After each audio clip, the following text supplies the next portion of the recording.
حضرت ابو ہریرہ رضی اللہ تعالیٰ عنہ سے روایت ہے، نبی صلی اللہ علیہ وسلم نے فرمایا، جب تم میں سے کوئی نیند سے بیدار ہو تو اپنا ہاتھ وضو کے پانی میں نہ ڈالے حتیٰ کہ اسے 3 دفعہ دھو لے، کیونکہ تم میں سے کوئی نہیں جانتا کہ اس کے ہاتھ نے رات کہاں گزاری ہے، یعنی رات بھر کہاں کہاں لگتا رہا ہے۔ سنن نسائی حدیث نمبر 1۔ حضرت حذیفہ رضی اللہ تعالیٰ عنہ سے روایت ہے کہ اللہ کے رسول صلی اللہ علیہ وسلم رات کو نیند سے اٹھتے تو اپنے دہن مبارک کو مسواک کے ذریعے سے صاف فرماتے۔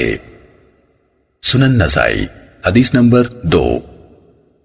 حضرت ابو موسیٰ رضی اللہ تعالیٰ عنہ سے روایت ہے کہ میں اللہ کے رسول صلی اللہ علیہ وسلم کے پاس گیا تو آپ دانت صاف فرما رہے تھے اور مسواک کا سرا آپ کی زبان مبارک پر تھا اور آپ آ کر رہے تھے۔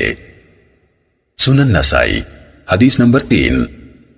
حضرت ابو موسیٰ رضی اللہ تعالیٰ عنہ سے روایت ہے، انہوں نے کہا، میں نبی صلی اللہ علیہ وسلم کے پاس آیا جبکہ میرے ساتھ 2 اشعری اور بھی تھے، ایک میرے دائیں تھا اور دوسرا میرے بائیں، اور اللہ کے رسول صلی اللہ علیہ وسلم مسواک فرما رہے تھے۔ ان دونوں نے آپ سے کوئی عہدہ مانگا۔ میں نے کہا، قسم اس ذات کی جس نے آپ کو سچا نبی بنا کر بھیجا، انہوں نے مجھے اپنے دلی ارادے سے مطلع نہیں کیا اور نہ مجھے اندازہ ہی تھا کہ یہ کوئی عہدہ مانگیں گے۔ مجھے یوں لگتا ہے کہ میں اب بھی دیکھ رہا ہوں کہ آپ کی مسواک آپ کے ہونٹ مبارک کے نیچے ہے اور ہونٹ سکڑا ہوا ہے۔ آپ نے فرمایا، تحقیق ہم سرکاری منصب پر کسی ایسے شخص کا تعاون حاصل نہیں کرتے یا ہرگز نہیں کریں گے جو اس کا طلبکار ہو، لیکن اے ابو موسیٰ تو عہدے پر جا۔ پھر آپ نے انہیں یعنی ابو موسیٰ کو حاکم بنا کر یمن بھیج دیا۔ پھر آپ صلی اللہ علیہ وسلم نے ان کے پیچھے حضرت معاذ بن جبل رضی اللہ تعالیٰ عنہ کو بھی بھیج دیا۔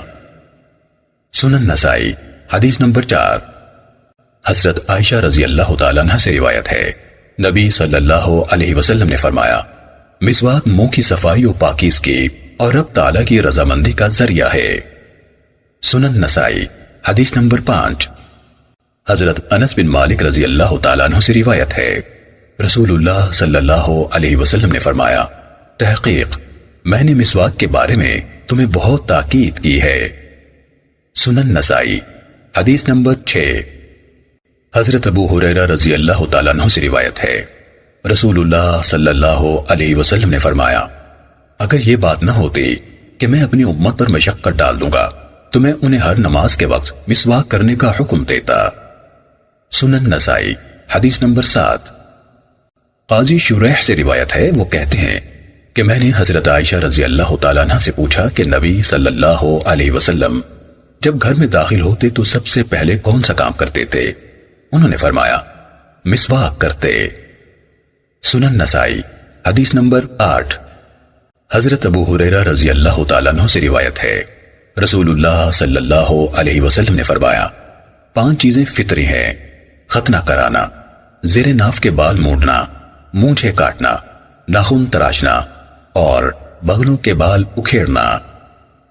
سنن نسائی حدیث نمبر 9۔ حضرت ابو ہریرہ رضی اللہ تعالیٰ عنہ سے روایت ہے، اللہ کے رسول صلی اللہ علیہ وسلم نے فرمایا، 5 چیزیں فطری ہیں، مونچھوں کا کاٹنا، بغلوں کے بال اکھیڑنا، ناخن تراشنا، زیر ناف کے بال صاف کرنا اور ختنہ کرانا۔ سنن نسائی حدیث نمبر 10۔ حضرت ابو ہریرہ رضی اللہ تعالیٰ عنہ سے روایت ہے، نبی صلی اللہ علیہ وسلم نے فرمایا، 5 چیزیں فطرت سے ہیں، ختنہ کرانا، زیر ناف کے بال مونڈنا، بغلوں کے بال اکھیڑنا، ناخن کاٹنا اور مونچھیں تراشنا۔ سنن نسائی حدیث نمبر 11۔ حضرت ابن عمر رضی اللہ تعالیٰ عنہما سے روایت ہے کہ اللہ کے رسول صلی اللہ علیہ وسلم نے فرمایا، ناخن تراشنا، مونچھیں کاٹنا اور زیر ناف کے بال مونڈنا فطرت کا تقاضا ہے۔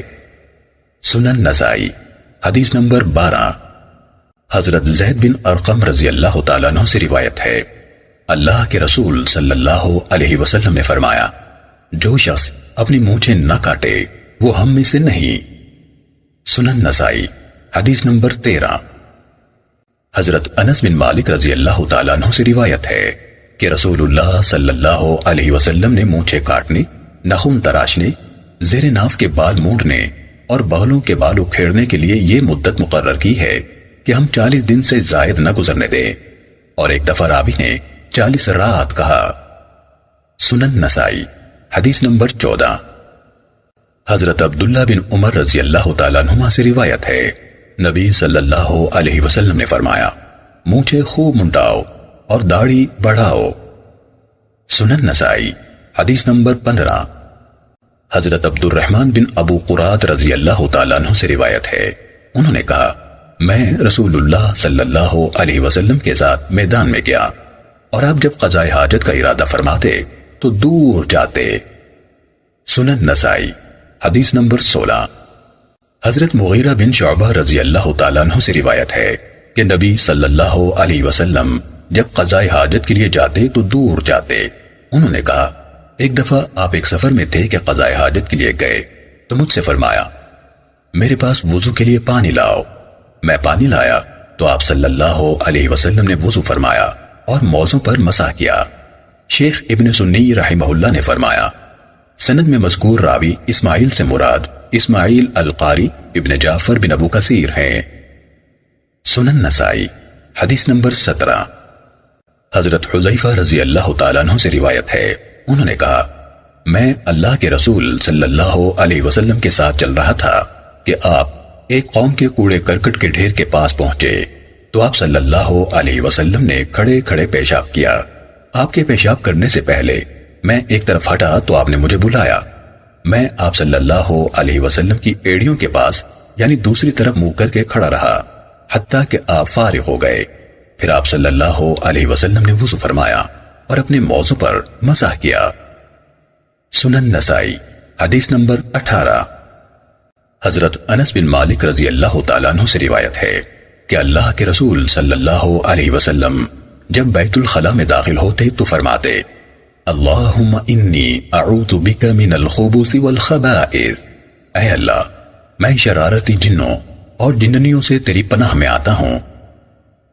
سنن نسائی حدیث نمبر 19۔ رافع بن اسحاق سے روایت ہے کہ میں نے حضرت ابو ایوب انصاری رضی اللہ تعالیٰ عنہ کو شہر مصر میں یہ کہتے ہوئے سنا، اللہ کی قسم میں نہیں جانتا کہ ان بیت الخلاء کو کیا کروں جو کہ قبلے رخ بنے ہوئے ہیں، حالانکہ اللہ کے رسول صلی اللہ علیہ وسلم نے فرمایا ہے، جب تم میں سے کوئی بول و براز کے لیے جائے تو قبلے کی طرف منہ کرے نہ پیٹھ۔ سنن نسائی حدیث نمبر 20۔ حضرت ابو ایوب انصاری رضی اللہ تعالیٰ عنہ سے روایت ہے، نبی صلی اللہ علیہ وسلم نے فرمایا، بول و براز کے وقت قبلے کی طرف منہ کرو نہ پیٹھ بلکہ مشرق یا مغرب کی طرف کرو۔ سنن نسائی حدیث نمبر 21۔ حضرت ابو ایوب انصاری رضی اللہ تعالیٰ عنہ سے روایت ہے، اللہ کے رسول صلی اللہ علیہ وسلم نے فرمایا، جب تم میں سے کوئی قضاء حاجت کرے تو قبلے کی طرف منہ نہ کرے بلکہ مشرق یا مغرب کی طرف منہ کرے، یعنی بشرطے کہ قبلہ مشرق یا مغرب کی طرف نہ ہو۔ سنن نسائی حدیث نمبر 22۔ حضرت عبداللہ بن عمر رضی اللہ تعالیٰ عنہما سے روایت ہے، انہوں نے کہا، میں اپنے گھر کی چھت پر چڑھا تو میں نے اللہ کے رسول صلی اللہ علیہ وسلم کو 2 کچی اینٹوں پر بیت المقدس کی طرف منہ کیے ہوئے قضاء حاجت کرتے دیکھا۔ سنن نسائی حدیث نمبر 23۔ حضرت ابو قتادہ رضی اللہ تعالیٰ عنہ سے روایت ہے، اللہ کے رسول صلی اللہ علیہ وسلم نے فرمایا، جب تم میں سے کوئی پیشاب کرے تو اپنے عضو تناسل یعنی شرمگاہ کو دائیں ہاتھ سے نہ پکڑے۔ سنن نسائی حدیث نمبر 24۔ حضرت ابو قتادہ رضی اللہ تعالیٰ عنہ سے روایت ہے، اللہ کے رسول صلی اللہ علیہ وسلم نے فرمایا، جب تم میں سے کوئی بیت الخلاء میں داخل ہو تو اپنے عضو تناسل کو دایاں ہاتھ نہ لگائے۔ سنن نسائی حدیث نمبر 25۔ حضرت حذیفہ رضی اللہ تعالیٰ عنہ سے روایت ہے کہ رسول اللہ صلی اللہ علیہ وسلم ایک قوم کے کوڑے کرکٹ کے ڈھیر پر آئے اور وہاں کھڑے کھڑے پیشاب کیا۔ سنن نسائی حدیث نمبر 26۔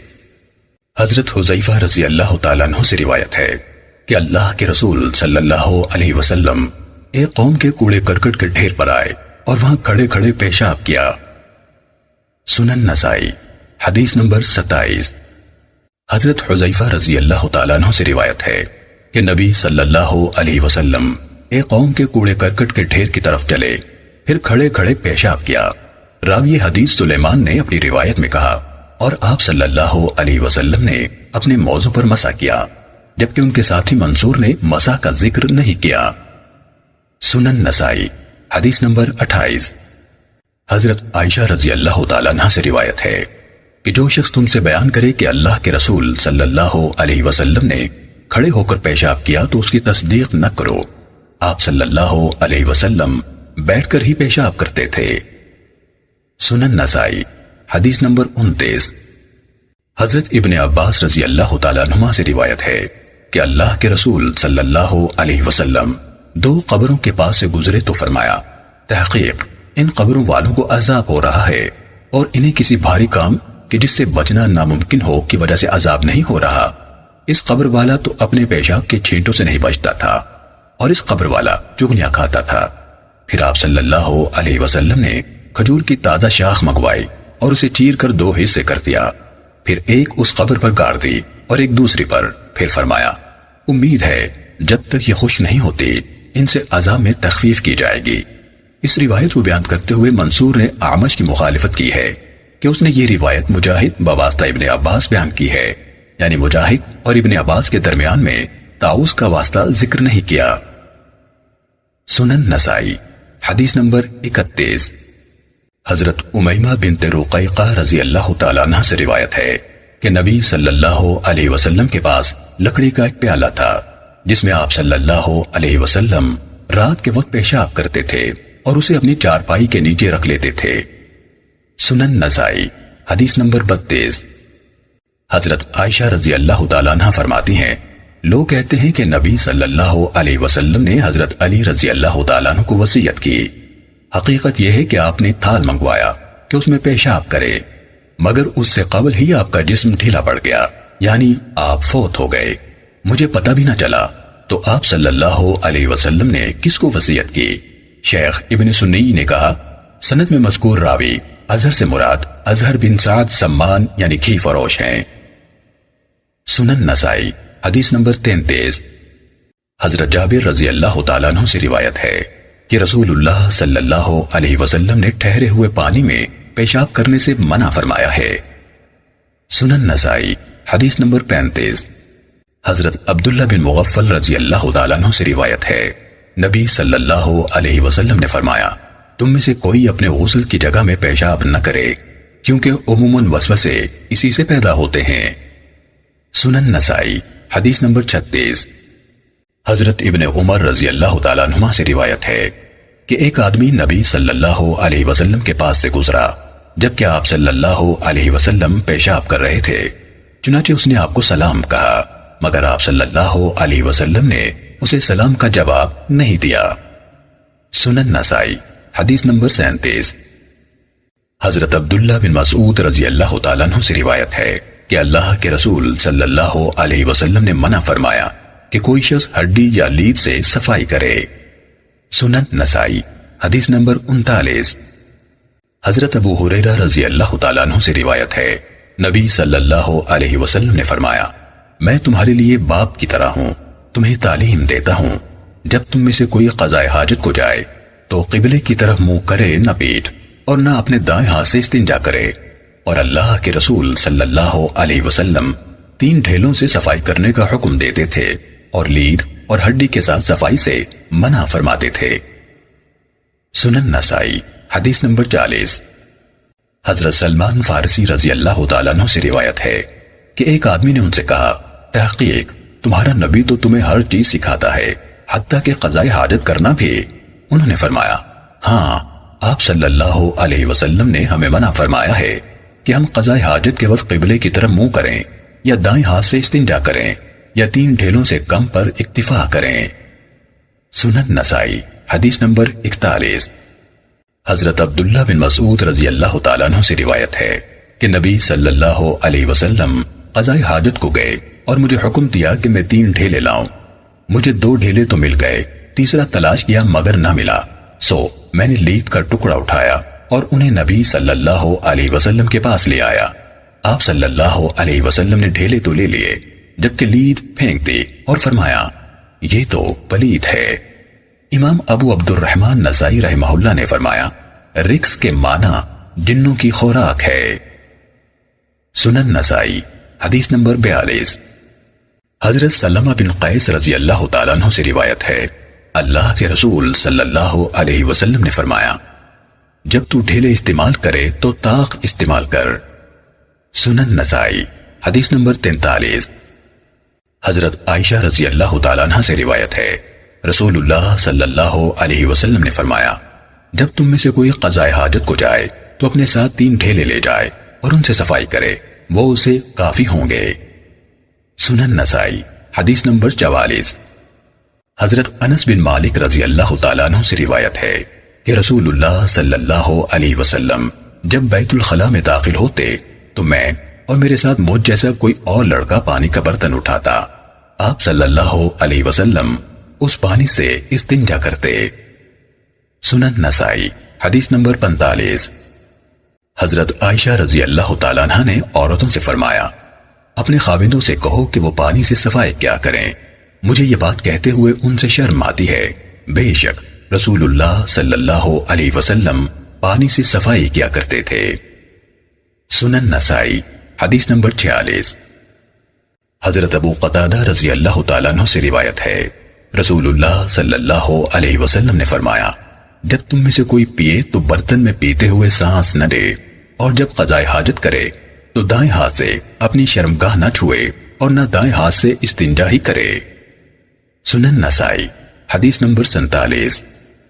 حضرت ابو قتادہ رضی اللہ تعالیٰ عنہ سے روایت ہے نبی صلی اللہ علیہ وسلم نے منع فرمایا کہ کوئی شخص برتن میں سانس لے، اپنی شرمگاہ کو دائیں ہاتھ سے چھوئے یا دائیں ہاتھ سے صفائی یعنی استنجا کرے۔ سنن نسائی حدیث نمبر 48۔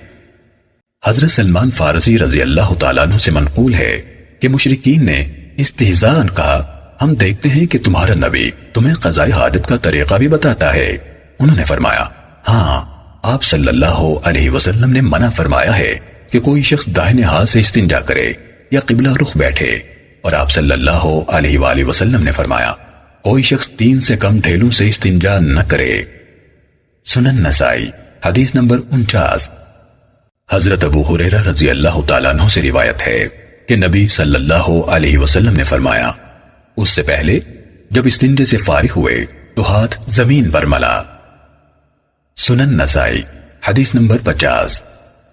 حضرت جریر رضی اللہ تعالیٰ عنہ سے روایت ہے کہ میں نبی صلی اللہ علیہ وسلم کے ساتھ تھا، آپ بیت الخلاء میں گئے، قضاء حاجت کی، پھر آپ صلی اللہ علیہ وسلم نے فرمایا اے جریر پانی لاؤ، میں پانی لایا، آپ صلی اللہ علیہ وسلم نے اس سے استنجا کیا، پھر اپنا ہاتھ زمین پر ملا۔ ابو عبد الرحمن یعنی امام نسائی رحمہ اللہ نے فرمایا یہ حدیث شریک کی روایت سے زیادہ درست ہے، واللہ اعلم۔ سنن نسائی حدیث نمبر 51۔ حضرت عبداللہ بن عمر رضی اللہ تعالیٰ عنہما سے روایت ہے کہ رسول اللہ صلی اللہ علیہ وسلم سے اس پانی کے بارے میں پوچھا گیا جس پر عام جانور اور درندے پانی پینے اور نہانے کے لیے آتے جاتے رہتے ہیں۔ آپ صلی اللہ علیہ وسلم نے فرمایا جب پانی 2 مٹکے یا اس سے زائد ہو تو وہ مذکورہ چیزوں سے پلید نہیں ہوتا۔ سنن نسائی حدیث نمبر 52۔ حضرت انس رضی اللہ تعالیٰ عنہ سے منقول ہے کہ ایک دیہاتی آدمی نے مسجد نبوی میں پیشاب کرنا شروع کر دیا، کچھ لوگ اس کی طرف بڑھے تاکہ اسے روکیں، تو رسول اللہ صلی اللہ علیہ وسلم نے فرمایا اسے رہنے دو اور اس کا پیشاب نہ روکو۔ جب وہ پیشاب سے فارغ ہوا تو آپ نے پانی سے بھرا ہوا ڈول منگوایا اور پیشاب پر بہا دیا۔ ابو عبد الرحمن یعنی امام نسائی رحمہ اللہ نے فرمایا لا تزرموہ کے معنی ہے اس کا پیشاب نہ روکو۔ سنن نسائی حدیث نمبر 53۔ حضرت انس بن مالک رضی اللہ تعالیٰ عنہ سے روایت ہے کہ ایک اعرابی نے مسجد میں پیشاب کر دیا، آپ صلی اللہ علیہ وسلم نے پانی کا ایک ڈول لانے کا حکم دیا جسے اس پر بہا دیا گیا۔ سنن نسائی حدیث نمبر 54۔ حضرت انس بن مالک رضی اللہ تعالیٰ عنہ سے روایت ہے کہ ایک دیہاتی مسجد میں آیا اور پیشاب کرنے لگا، لوگ اسے ڈانٹنے لگے تو رسول اللہ صلی اللہ علیہ وسلم نے فرمایا اسے کر لینے دو۔ لوگوں نے اسے کچھ نہ کہا حتیٰ کہ وہ پیشاب سے فارغ ہو گیا، پھر آپ صلی اللہ علیہ وسلم نے ایک ڈول پانی منگوایا اور اسے اس پر بہا دیا گیا۔ سنن نسائی حدیث نمبر 55۔ حضرت ابو ہریرہ رضی اللہ تعالیٰ عنہ سے روایت ہے کہ ایک بدوی مسجد میں کھڑا ہوا اور اس نے پیشاب کرنا شروع کر دیا۔ لوگوں نے اسے جا لیا تو اللہ کے رسول صلی اللہ علیہ وسلم نے فرمایا، اسے کچھ نہ کہو اور اس کے پیشاب پر پانی کا ایک ڈول بہا دو۔ تمہیں نرمی اور آسانی کے لیے بھیجا گیا ہے، نہ کہ سختی اور تنگی کے لیے۔ سنن نسائی حدیث نمبر 56۔ حضرت ابو ہریرہ رضی اللہ تعالیٰ عنہ سے روایت ہے، اللہ کے رسول صلی اللہ علیہ وسلم نے فرمایا، تم میں سے کوئی شخص کھڑے پانی میں پیشاب قطعاً نہ کرے، ہو سکتا ہے کہ پھر بعد میں اس سے وضو کر لے۔ راوی حدیث عوف نے کہا، خلاص نے بھی حضرت ابو ہریرہ رضی اللہ تعالیٰ عنہ سے ایسی روایت بیان کی ہے۔ سنن نسائی حدیث نمبر 57۔ حضرت ابو ہریرہ رضی اللہ تعالیٰ عنہ سے روایت ہے، اللہ کے رسول صلی اللہ علیہ وسلم نے فرمایا، تم میں سے کوئی شخص ٹھہرے پانی میں بالکل پیشاب نہ کرے، ہو سکتا ہے کہ پھر بعد میں اس سے غسل کرے۔ ابو عبد الرحمن یعنی امام نسائی رحمہ اللہ نے فرمایا، میرے استاد یعقوب بن ابراہیم یہ حدیث دینار لیے بغیر بیان نہیں کرتے تھے۔ سنن نسائی حدیث نمبر 58۔ حضرت ابو ہریرہ رضی اللہ تعالیٰ عنہ سے روایت ہے، ایک آدمی نے نبی صلی اللہ علیہ وسلم سے پوچھا کہ ہم سمندری سفر کرتے ہیں اور اپنے ساتھ تھوڑا بہت پانی لے جاتے ہیں، چنانچہ اگر ہم اس سے وضو کریں تو پیاسے رہ جائیں، تو کیا ہم سمندری پانی سے وضو کر لیا کریں؟ رسول اللہ صلی اللہ علیہ وسلم نے فرمایا، سمندر کا پانی طاہر و مطہر ہے اور اس میں مر جانے والے جانور حلال ہیں۔ سنن نسائی حدیث نمبر 59۔ حضرت ابو ہریرہ رضی اللہ تعالیٰ عنہ سے روایت ہے کہ اللہ کے رسول صلی اللہ علیہ وسلم جب نماز شروع فرماتے تو کچھ دیر چپ رہتے تھے۔ میں نے کہا، اے اللہ کے رسول، آپ پر میرے ماں باپ فدا ہوں، آپ تکبیر تحریمہ اور قرات کے درمیان خاموشی کے وقت کیا پڑھتے ہیں؟ آپ صلی اللہ علیہ وسلم نے فرمایا، اللہم باعد بینی، یہاں سے لے کر بالثلج والماء والبرد تک، اے اللہ میرے اور میری غلطیوں کے درمیان اتنا فاصلہ کر دے جتنا فاصلہ تو نے مشرق اور مغرب کے درمیان کیا ہے۔ اے اللہ مجھے میری غلطیوں سے اس طرح صاف فرما دے جیسے سفید کپڑا میل کچیل سے صاف کیا جاتا ہے۔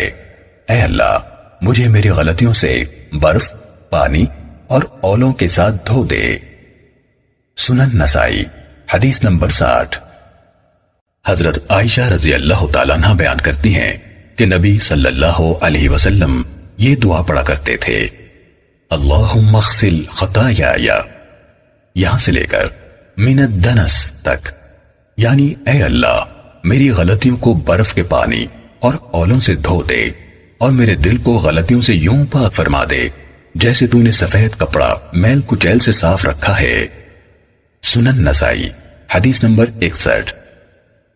حضرت عوف بن مالک رضی اللہ تعالیٰ عنہ نے کہا کہ میں نے اللہ کے رسول صلی اللہ علیہ وسلم کو ایک میت کا جنازہ پڑھتے سنا تو میں نے آپ صلی اللہ علیہ وسلم کی یہ دعا سنی۔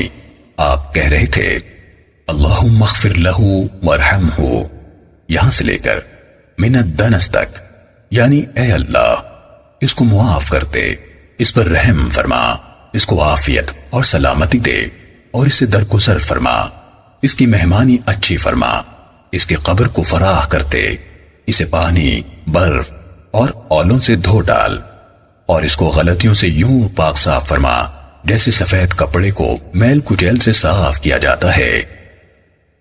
سنن نسائی حدیث نمبر 62۔ حضرت ابو ہریرہ رضی اللہ تعالیٰ عنہ سے روایت ہے، اللہ کے رسول صلی اللہ علیہ وسلم نے فرمایا، جب کتا تمہارے برتن میں پی لے تو اسے 7 مرتبہ دھونا چاہیے۔ سنن نسائی حدیث نمبر 63۔ حضرت ابو ہریرہ رضی اللہ تعالیٰ عنہ سے روایت ہے، اللہ کے رسول صلی اللہ علیہ وسلم نے فرمایا، جب کتا تم میں سے کسی کا برتن چاٹ جائے تو وہ اسے 7 دفعہ دھوئے۔ سنن نسائی حدیث نمبر 64۔ حضرت ابو سلمہ رحمہ اللہ حضرت ابو ہریرہ رضی اللہ تعالیٰ عنہ سے وہ نبی صلی اللہ علیہ وسلم سے اسی کے مثل روایت کرتے ہیں۔ سنن نسائی حدیث نمبر 65۔ حضرت ابو ہریرہ رضی اللہ تعالیٰ عنہ سے روایت ہے کہ اللہ کے رسول صلی اللہ علیہ وسلم نے فرمایا، جب تم میں سے کسی کے برتن میں کتا منہ ڈال کر پیے تو وہ اس مشروب کو گرا دے اور برتن 7 دفعہ دھوئے۔ ابو عبد الرحمن یعنی امام نسائی رحمہ اللہ نے فرمایا، میں نہیں جانتا کہ کسی راوی نے فَلْيُرِقْهُ ہو تو وہ اسے گرا دے کے الفاظ ذکر کرنے میں علی بن موسر کی موافقت کی ہو، یعنی مقصود یہ ہے کہ یہ الفاظ صرف علی بن موسر ہی بیان کرتے ہیں۔ سنن نسائی حدیث نمبر 66۔ حضرت عبداللہ بن مغفل رضی اللہ تعالیٰ عنہ سے روایت ہے کہ اللہ کے رسول صلی اللہ علیہ وسلم نے کتوں کے قتل کا حکم دیا، البتہ شکاری اور بکریوں کی حفاظت کے لیے کتا رکھنے کی اجازت دی، اور آپ صلی اللہ علیہ وسلم نے فرمایا، جب کتا برتن میں منہ ڈال دے تو اسے 7 دفعہ دھو اور 8ویں مرتبہ مٹی بھی ملو۔ سنن نسائی حدیث نمبر 67۔ قبشہ بنت قاب سے روایت ہے کہ حضرت ابو قتادہ رضی اللہ تعالیٰ عنہ میرے پاس آئے، پھر قبشہ نے ایسے الفاظ کہے جن کا مطلب یہ ہے کہ میں نے ان کے لیے برتن میں وضو کا پانی ڈالا، چنانچہ ایک بلی آئی اور اس نے پانی پینا شروع کر دیا۔ انہوں نے بلی کے لیے برتن چکا دیا تاکہ وہ آسانی سے پی لے۔ بلی نے پانی پی لیا۔ قبشہ نے کہا کہ انہوں نے مجھے دیکھا کہ میں حیرانی سے ان کی طرف دیکھ رہی ہوں تو کہنے لگے، اے بھتیجی، کیا تجھے اس پر تعجب ہے؟ میں نے کہا جی ہاں۔ وہ کہنے لگے کہ اللہ کے رسول صلی اللہ علیہ وسلم نے فرمایا ہے، بلا شبہ بلی پلید نہیں، کیونکہ یہ تم پر آنے جانے والے نوکروں اور نوکرانیوں یا سائلین کی طرح ہے۔ سنن نسائی حدیث نمبر 68۔ حضرت انس بن مالک رضی اللہ تعالیٰ عنہ سے روایت ہے کہ ہمارے پاس اللہ کے رسول صلی اللہ علیہ وسلم کا منادی آیا اور اس نے کہا، یعنی اعلان کیا، تحقیق اللہ تعالیٰ اور اس کا رسول تمہیں گھریلو گدھوں کا گوشت کھانے سے روکتے ہیں، کیونکہ گدھے پلید ہیں یا یہ گوشت حرام ہے۔ سنن نسائی حدیث نمبر 69۔ حضرت عائشہ رضی اللہ تعالیٰ عنہ سے روایت ہے کہ میں کسی ہڈی سے گوشت نوچتی تو اللہ کے رسول صلی اللہ علیہ وسلم اس جگہ اپنا منہ مبارک رکھتے جہاں میں نے رکھا تھا، حالانکہ میں حیض کی حالت میں ہوتی تھی، اور میں برتن سے پانی پیتی تو اللہ کے رسول صلی اللہ علیہ وسلم اس جگہ اپنا منہ رکھتے تھے جہاں میں نے لگایا تھا، حالانکہ میں حیض کی حالت میں ہوتی تھی۔ سنن نسائی حدیث نمبر 70۔ حضرت عبداللہ بن عمر رضی اللہ تعالیٰ عنہ سے روایت ہے کہ رسول اللہ صلی اللہ علیہ وسلم کے زمانے میں آدمی اور عورتیں اکٹھے وضو کر لیا کرتے تھے۔ سنن نسائی حدیث نمبر 71۔ حضرت عائشہ رضی اللہ تعالیٰ عنہ سے روایت ہے کہ میں اور اللہ کے رسول صلی اللہ علیہ وسلم ایک ہی برتن سے غسل کیا کرتے تھے۔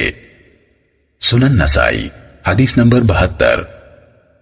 حضرت انس بن مالک رضی اللہ تعالیٰ عنہ سے روایت ہے، فرماتے ہیں اللہ کے رسول صلی اللہ علیہ وسلم ایک مد پانی سے وضو فرما لیا کرتے تھے اور 5 مد کے ساتھ غسل فرما لیا کرتے تھے۔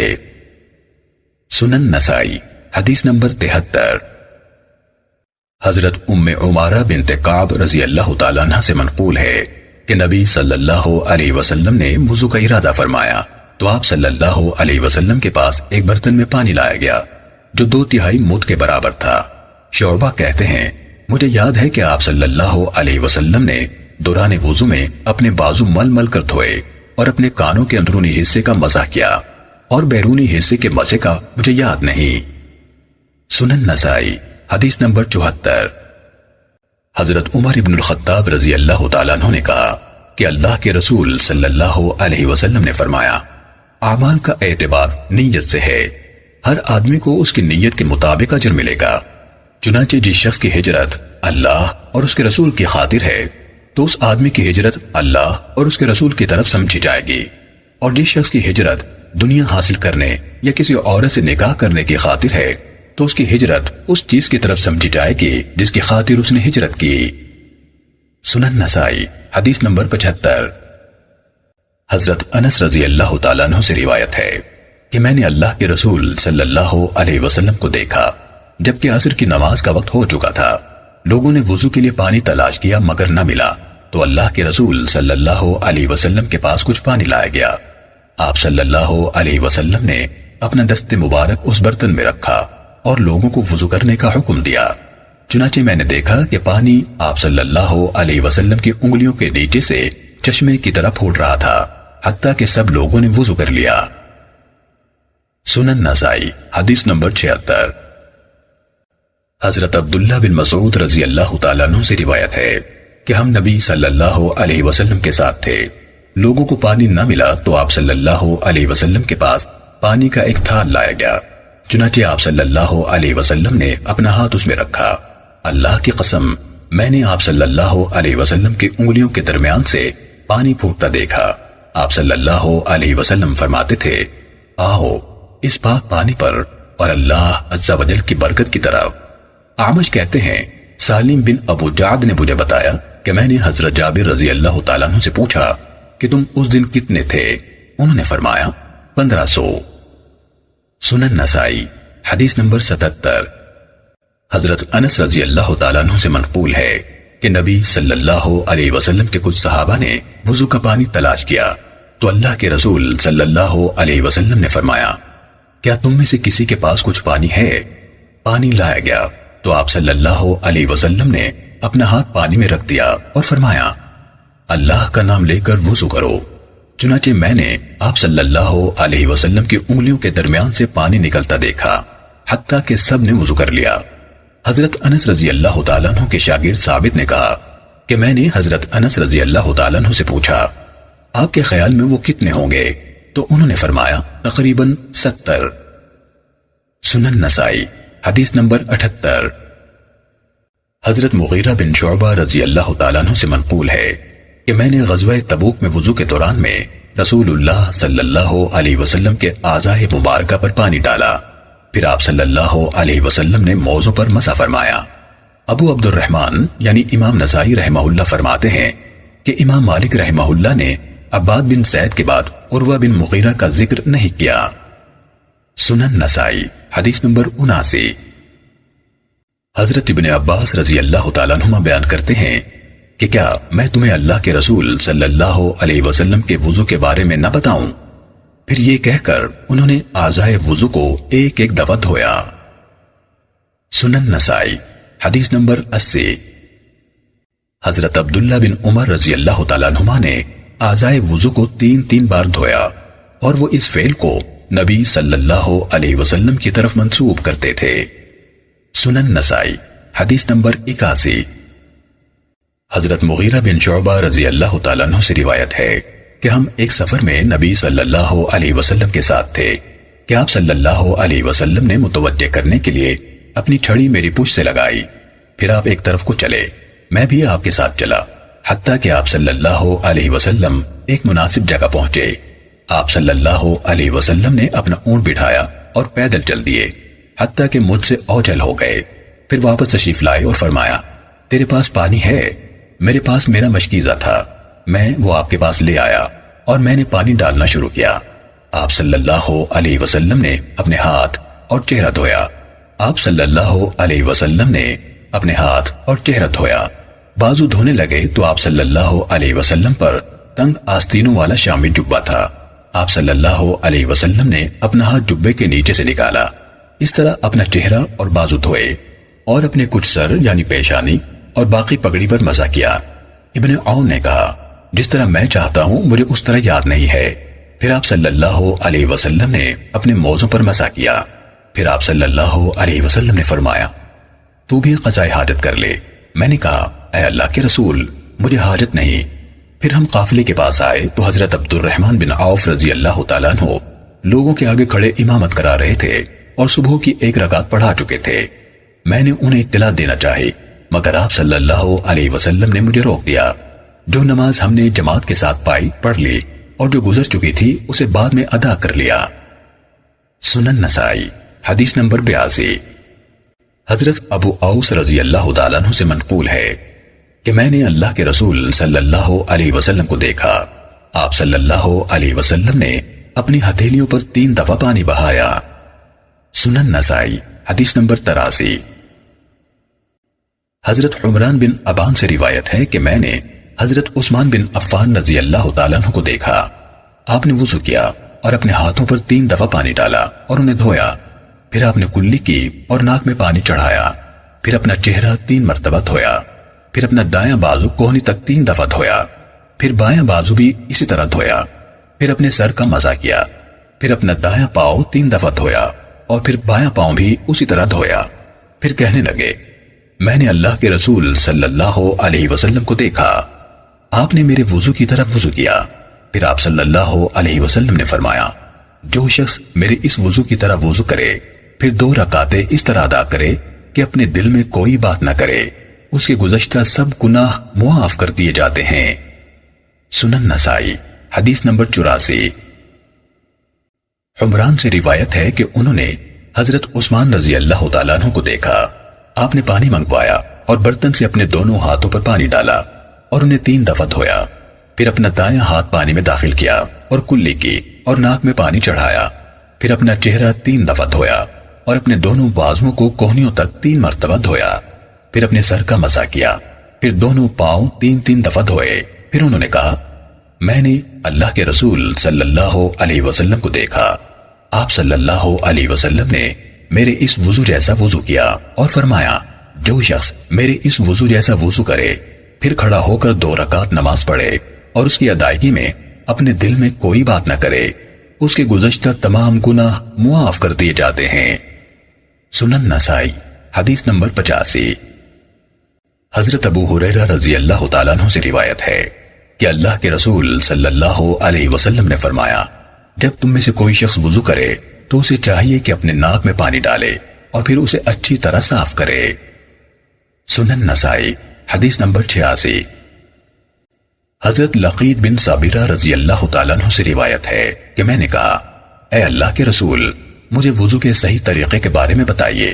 آپ صلی اللہ علیہ وسلم نے فرمایا، اعضائے وضو کو مکمل یعنی اچھی طرح دھونا اور ناک میں پانی ڈالنے میں مبالغہ کر، سوائے اس کے کہ تو روزے سے ہو۔ سنن نسائی حدیث نمبر 87۔ حضرت ابو ہریرہ رضی اللہ تعالیٰ عنہ سے روایت ہے کہ رسول اللہ صلی اللہ علیہ وسلم نے فرمایا، جو شخص وضو کرے اسے چاہیے کہ وہ ناک جھاڑے، اور جو شخص استنجے کے لیے ڈھیلے استعمال کرے اسے چاہیے کہ وہ طاق استعمال کرے۔ سنن نسائی حدیث نمبر 88۔ حضرت سلمہ بن قیس رضی اللہ تعالیٰ عنہ سے روایت ہے کہ رسول اللہ صلی اللہ علیہ وسلم نے فرمایا، جب تو وضو کرے تو ناک جھاڑ، اور جب تو قضاء حاجت کے بعد ڈھیلے استعمال کرے تو طاق استعمال کر۔ سنن نسائی حدیث نمبر 89۔ حضرت ابو ہریرہ رضی اللہ تعالیٰ عنہ سے روایت ہے کہ اللہ کے رسول صلی اللہ علیہ وسلم نے فرمایا، جب تم میں سے کوئی شخص نیند سے جاگے اور وضو کرے تو وہ 3 بار ناک کو جھاڑے، کیونکہ شیطان اس کی ناک کی جڑ میں رات گزارتا ہے۔ سنن نسائی حدیث نمبر 90۔ حضرت علی رضی اللہ تعالیٰ عنہ سے منقول ہے کہ انہوں نے وضو کا پانی منگوایا، پھر اسے کلی کی اور ناک میں پانی چڑھایا اور اپنے بائیں ہاتھ سے جھاڑا۔ یہ کام 3 دفعہ کیا، پھر فرمایا، یہ ہے اللہ کے نبی صلی اللہ علیہ وسلم کا وضو۔ سنن نسائی حدیث نمبر 91۔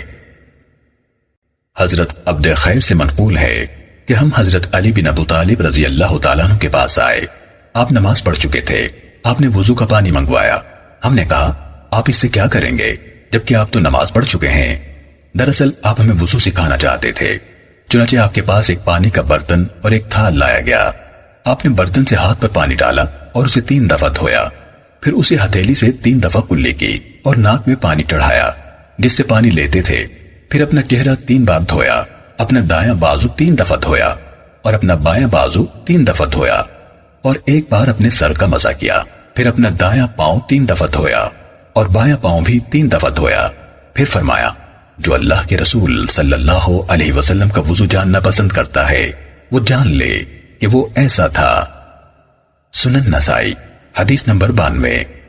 حضرت عبد خیر سے روایت ہے کہ حضرت علی رضی اللہ تعالیٰ عنہ کے پاس ایک کرسی لائی گئی، آپ اس پر بیٹھ گئے، پھر پانی کا ایک تش منگوایا، آپ نے اپنے ہاتھوں پر 3 دفعہ پانی اونڈیلا، پھر ایک ہی چلو سے کلی کی اور ناک میں پانی چڑھایا، یہ 3 بار کیا، اور اپنا چہرہ 3 دفعہ دھویا اور اپنے بازو 3 دفعہ دھوئے، پھر کچھ پانی لیا اور سر کا مسح کیا۔ شعبہ نے ایک بار پیشانی سے لے کر سر کے آخر تک اشارہ کیا، پھر کہا، مجھے معلوم نہیں کہ پھر ہاتھوں کو لوٹایا تھا یا نہیں، اور 3 دفعہ اپنے پاؤں دھوئے۔ پھر فرمایا، جو شخص پسند کرتا ہے کہ رسول اللہ صلی اللہ علیہ وسلم کا وضو دیکھے تو وہ جان لے کہ یہ آپ کا وضو ہے۔ امام ابو عبد الرحمن یعنی امام نسائی رحمہ اللہ لکھتے ہیں، سند میں یہ غلطی ہے، صحیح نام خالد بن علقمہ ہے، نہ کہ مالک بن عرفطہ۔ سنن نسائی حدیث نمبر 93۔ حضرت عبد خیر سے روایت ہے کہ میں نے حضرت علی رضی اللہ تعالیٰ عنہ کو دیکھا، آپ نے کرسی منگوائی، اس پر بیٹھے، پھر ایک تھال میں پانی منگوایا اور اپنے ہاتھ 3 دفعہ دھوئے، پھر ایک ہی ہاتھ سے 3 دفعہ کلی کی اور ناک میں پانی چڑھایا، پھر اپنا چہرہ اور بازو 3 دفعہ دھوئے، پھر اپنا ہاتھ برتن میں ڈبویا اور اپنے سر کا مسح کیا، پھر اپنے پاؤں 3 دفعہ دھوئے، پھر فرمایا، جو شخص اللہ کے رسول صلی اللہ علیہ وسلم کا وضو دیکھنا پسند کرے تو وہ جان لے کہ یہ آپ صلی اللہ علیہ وسلم کا وضو ہے۔ سنن نسائی حدیث نمبر 94۔ حضرت حسین بن علی رضی اللہ تعالیٰ عنہ سے روایت ہے کہ میرے والد حضرت علی رضی اللہ تعالیٰ عنہ نے مجھ سے وضو کا پانی منگوایا، میں نے پانی آپ کے قریب کیا، آپ نے پہلے اپنی ہتھیلیاں 3 دفعہ دھوئیں، پہلے اس سے کہ انہیں پانی میں داخل کریں، پھر آپ نے 3 دفعہ کلی کی اور 3 دفعہ ناک صاف کیا، پھر چہرہ 3 مرتبہ دھویا، پھر دائیں ہاتھ کو کوہنی سمیت 3 دفعہ دھویا، پھر بائیں کو اسی طرح دھویا، پھر اپنے سر کا 1 دفعہ مسح کیا، پھر دایاں پاؤں ٹخنوں سمیت 3 دفعہ دھویا، پھر اسی طرح بایاں دھویا، پھر سیدھے کھڑے ہو گئے اور فرمایا، مجھے برتن پکڑاؤ۔ میں نے آپ کو برتن پکڑایا جس میں آپ کے وضو سے بجا ہوا پانی تھا، آپ نے وہ کھڑے کھڑے پیا، مجھے تعجب ہوا۔ جب آپ نے مجھے دیکھا تو فرمایا، تعجب نہ کر، کیونکہ میں نے تیرے نانا نبی اکرم صلی اللہ علیہ وسلم کو دیکھا کہ آپ صلی اللہ علیہ وسلم اسی طرح کرتے تھے جس طرح تو نے مجھے کرتے دیکھا ہے۔ آپ یعنی حضرت علی رضی اللہ تعالیٰ عنہ کا اشارہ وضو اور کھڑے ہو کر وضو کا پانی پینے کی طرف تھا۔ سنن نسائی حدیث نمبر 95۔ حضرت عمر بن یحییٰ مازنی اپنے والد سے روایت کرتے ہیں کہ انہوں نے حضرت عبداللہ بن زید بن عاصم رضی اللہ تعالیٰ عنہ جو نبی صلی اللہ علیہ وسلم کے صحابی اور عمر بن یحییٰ کے نانا تھے، ان سے گزارش کی، کیا آپ مجھے دکھا سکتے ہیں کہ رسول اللہ صلی اللہ علیہ وسلم وضو کیسے فرمایا کرتے تھے؟ عبداللہ بن زید رضی اللہ تعالیٰ عنہ نے کہا، ہاں۔ پھر انہوں نے وضو کا پانی منگوایا اور اپنے ہاتھ پر ڈالا اور دونوں ہاتھ 2 مرتبہ دھوئے، پھر 3 دفعہ کلی کی اور ناک میں پانی چڑھایا، پھر 3 دفعہ اپنا چہرہ دھویا، پھر اپنے دونوں بازو 2 مرتبہ کوہنیوں سمیت دھوئے، پھر دونوں ہاتھوں سے اپنے سر کا مسح کیا کہ دونوں ہاتھوں کو آگے پیچھے لائے، مسح کی ابتدا سر کے اگلے حصے سے کی، پھر ہاتھوں کو اپنی گدی کی طرف لے گئے، پھر واپس لائے حتیٰ کہ اس جگہ پہنچ گئے جہاں سے مسح کی ابتدا کی تھی، پھر اپنے دونوں پاؤں دھوئے۔ سنن نسائی حدیث نمبر 97۔ حضرت یحییٰ مازنی سے روایت ہے کہ انہوں نے حضرت عبداللہ بن زید بن عاصم رضی اللہ تعالیٰ عنہ سے گزارش کی، اور آپ عمر بن یحییٰ کے نانا تھے، کیا آپ مجھے دکھا سکتے ہیں کہ رسول اللہ صلی اللہ علیہ وسلم وضو کیسے فرمایا کرتے تھے؟ حضرت عبداللہ نے کہا، ہاں۔ پھر آپ نے وضو کا پانی منگوایا اور اپنے دائیں ہاتھ پر ڈالا اور دونوں ہاتھ 2 مرتبہ دھوئے، پھر 3 دفعہ کلی کی اور ناک میں پانی چڑھایا، پھر 3 دفعہ اپنا چہرہ دھویا، پھر اپنے دونوں بازو 2 مرتبہ کوہنیوں سمیت دھوئے، پھر دونوں ہاتھوں سے اپنے سر کا مسح کیا، اس طرح کہ دونوں ہاتھ آگے پیچھے لائے، مسح کی ابتدا سر کے اگلے حصے سے کی، پھر ہاتھوں کو اپنی گدی کی طرف لے گئے، پھر واپس لائے حتیٰ کہ اس جگہ پہنچ گئے جہاں سے مسح کی ابتدا کی تھی، پھر اپنے دونوں پاؤں دھوئے۔ سنن نسائی حدیث نمبر 98۔ حضرت عبداللہ بن زید رضی اللہ تعالیٰ عنہ جنہیں خواب میں اذان دکھلائی گئی تھی، ان سے منقول ہے، کہتے ہیں کہ میں نے رسول اللہ صلی اللہ علیہ وسلم کو وضو کرتے دیکھا، چنانچہ آپ صلی اللہ علیہ وسلم نے اپنا چہرہ 3 دفعہ دھویا اور دونوں بازو 2 دفعہ دھوئے، پاؤں کو بھی 2 مرتبہ دھویا اور اپنے سر کا مسح 2 دفعہ کیا۔ سنن نسائی حدیث نمبر 99۔ حضرت عبداللہ سالم سبلان حضرت عائشہ رضی اللہ تعالیٰ عنہ سے روایت کرتے ہیں، اور حضرت عائشہ رضی اللہ تعالیٰ عنہ ان کی امانت داری سے بہت خوش تھیں اور ان سے اجرت پر کام کروایا کرتی تھیں۔ وہ کہتے ہیں کہ مجھے حضرت عائشہ رضی اللہ تعالیٰ عنہ نے دکھلایا کہ اللہ کے رسول صلی اللہ علیہ وسلم کیسے وضو فرمایا کرتے تھے۔ انہوں نے 3 دفعہ کلی کی اور ناک جھاڑا اور اپنا چہرہ 3 دفعہ دھویا، پھر اپنا دایاں اور بایاں ہاتھ یعنی بازو 3 دفعہ دھوئے۔ پھر حضرت عائشہ رضی اللہ تعالیٰ عنہ نے اپنا ہاتھ سر کے اگلے حصے پر رکھا اور پیچھے تک پورے سر کا 1 دفعہ مزہ کیا۔ پھر انہوں نے اپنے ہاتھ اپنے کانوں پر پھیرے، پھر رخساروں پر پھیرے۔ سالم نے کہا میں جب مکاتب تھا تو آپ کے پاس آیا کرتا تھا، وہ مجھ سے پردہ نہیں کرتی تھیں بلکہ میرے سامنے بیٹھ کر مجھ سے باتیں کیا کرتی تھیں، حتیٰ کہ میں ایک دن ان کے پاس آیا اور میں نے کہا اے ام المومنین میرے لیے برکت کی دعا فرمائیے۔ وہ کہنے لگی کیا بات ہے؟ میں نے کہا اللہ تعالیٰ نے مجھے آزاد فرما دیا ہے۔ وہ کہنے لگی اللہ تعالیٰ تمہارے لیے برکت فرمائے۔ اس کے بعد پردہ لٹکا لیا اور اس دن کے بعد میں نے انہیں نہیں دیکھا۔ سنن نسائی حدیث نمبر 100۔